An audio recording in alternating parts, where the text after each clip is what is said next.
दोस्तों, क्या आप लोगों को पता है आपके टू व्हीलर से होने वाला एक छोटा सा एक्सीडेंट भी आपकी पूरी लाइफ को बदल के रख सकता है। आज हम एक ऐसी पेशेंट से मिलवाने वाले हैं जो हमारे पास बांग्लादेश से आए थे, जिनका टू व्हीलर से एक छोटा सा एक्सीडेंट हुआ था, जिसके कारण उनके कूल्हे में डैमेज आ गया था और उस कूल्हे में डैमेज ने उनके 10 साल पूरी लाइफ बदल डाली। उस 10 साल में उन्होंने काफ़ी सारी मेंटल और फिजिकल प्रॉब्लम्स का सामना करना पड़ा था। आइए जानते और मिलते हैं मिस दीपा मोनालिसा से, कैसे उन्होंने अपनी लाइफ को बेटर बनाया, किस तरीके से नॉर्मल लाइफ में लेके आए। Hello everyone, I am Deepa Monalisa, I am from Bangladesh. So इसलिए मेरा हिंदी थोड़ा सा खराब होगा क्योंकि मेरा मदर लैंग्वेज हिंदी नहीं है, बांग्ला है। फिर भी मैं कोशिश करूंगी कि मेरा फुल एक्सपीरियंस आप लोगों के साथ अच्छे से शेयर कर सकूं। सो 2010 में जब मेरा उम्र 11 था तो उस वक्त मेरा एक एक्सीडेंट हुआ था। तो वो एक्सीडेंट में मेरा हिप जॉइंट बॉल जो था वो डिसलोकेटेड हो गया था। इसकी वजह से मुझे ऑपरेशन करना पड़ा, लेकिन फिर भी मेरा ब्लड सर्कुलेशन धीरे धीरे बहुत कम होता गया वो जॉइंट बॉल में। उसकी वजह से मेरा फिब्रो ग्राफ्टिंग हुआ 2011 में। इसके बाद भी मेरा पेन था, मुझे चलने में दिक्कत थी, बट मेरा उम्र इतना कम था, तब मेरा उम्र 12-13 था।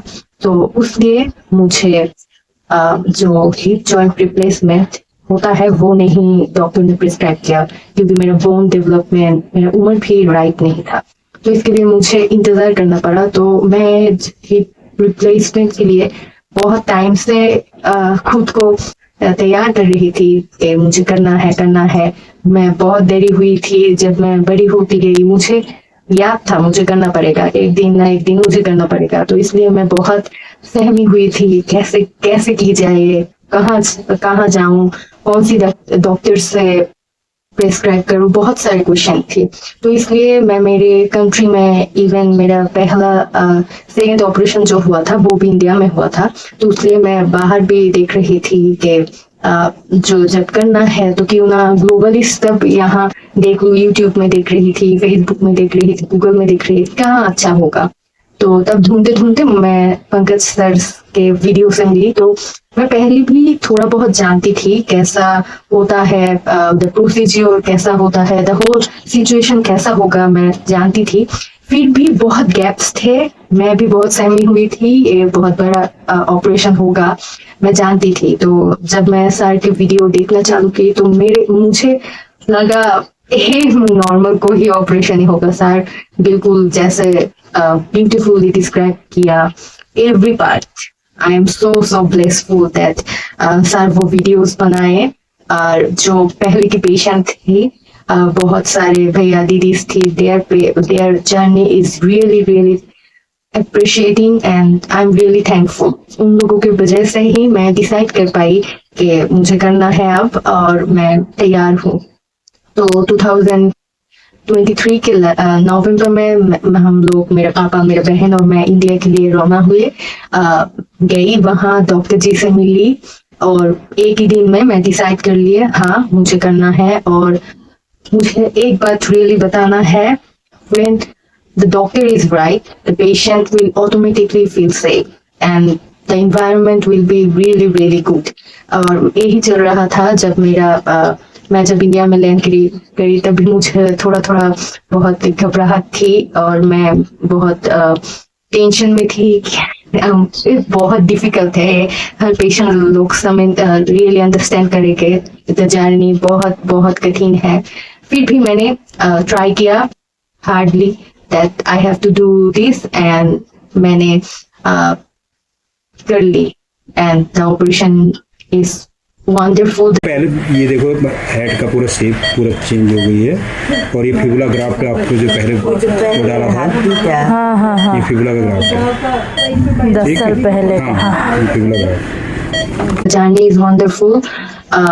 क्योंकि मैं क्यों कह रहा हूँ वंडरफुल था, क्योंकि जो डॉक्टर, जो नर्स, हर सब लोग बहुत अच्छे थे।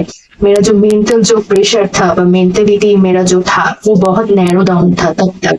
लेकिन doctor, all the nurses, all the management team और सबको कह लो, सबकी तरफ से बहुत सपोर्टिव थे दैट तुम full family can trust them. So मैं क्या कहूँ, I am so blessed. Thank you doctor साहब और thank you everyone. Thank you for this wonderful journey. और उसके बाद जब मेरा फिजियोथेरेपी शुरू हुआ,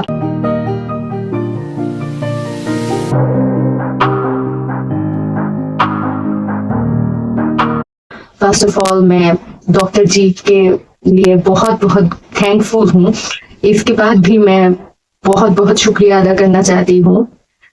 फिर मैं थैंक यू करना चाहती हूँ मेरा फिजियोथेरेपी डॉक्टर को, डॉक्टर धीरज। उन्होंने भी बहुत साथ दिया। ऑपरेशन के बाद एक पेशेंट के लिए बहुत बड़ा एक समय होता है। सबसे ज्यादा खुद को रोकना पड़ता है। नॉर्मल चीज करने का मन बहुत करता है, पर शरीर उतना ज्यादा आपको फीडबैक दे नहीं सकता उस टाइम पे। तो मेरा जो ऑपरेशन के बाद का टाइम था वो बहुत लंबा था। वो दिसंबर से लेके इस मार्च की, वो मैं कह सकती हूँ मैं अभी भी उस दौरान ही हूँ जब मैं ठीक से चल सकूँ, ठीक से सब कुछ कर सकूँ। मेरा ऑपरेशन नॉर्मल जो टोटल हिप रिप्लेसमेंट होता है उससे थोड़ा कॉम्प्लेक्स था, क्योंकि मुझे पहले ही बहुत प्रॉब्लम थी एक्सीडेंट के बाद से। सो जो नॉर्मल पीपल फर्स्ट टाइम करता है वो तो ऐसे दौड़ने लगता है, ये सब लोग कहते हैं। और अब जब मैं 5 महीने गुजार चुकी हूँ, उस पीरियड के जब मैं याद करती हूँ तो मुझे अब लगता है रियली 5 महीने हो गए।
लेकिन हाँ, हो गए हैं 5 महीने।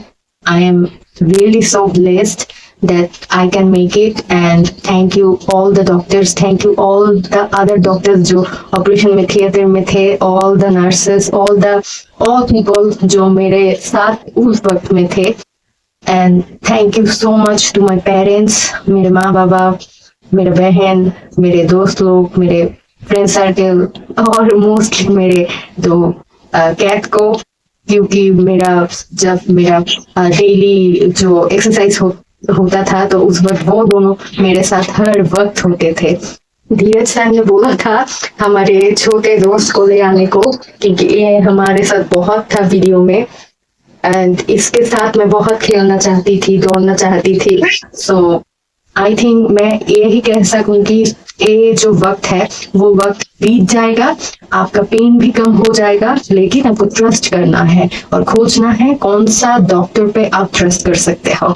मैंने पंकज सर पे किया, आप लोग भी मन से ढूंढो कौन सा डॉक्टर को आप मन से बिलीव कर सकते हो और ऑपरेशन कर लो, क्योंकि रियली ऑपरेशन के बाद वो पेन नहीं है जो पेन पहले हुआ करती थी, चलने में दिक्कत होती थी। और अब मेरी दूसरे जो वीडियो में देख सकेंगे, आई होप मैं टाइम जब 1-2 साल हो जाएगा, वो 1 साल के बाद मैं बिल्कुल ही नॉर्मल हो जाऊंगी, I hope so. And thank you everyone for this journey. मैं अभी भी इस जर्नी में हूँ, but I am hopeful everything will be alright. Thank you everyone, thank you so much. And आप लोगों के ऑपरेशन के जर्नी के लिए ऑल द बेस्ट। अच्छे से रहना और ट्रस्ट करना, हिप जॉइंट रिप्लेसमेंट बहुत सुंदर एक जर्नी होगा अगर आप दिल से चाहो तो। अच्छे से रहना, बाय।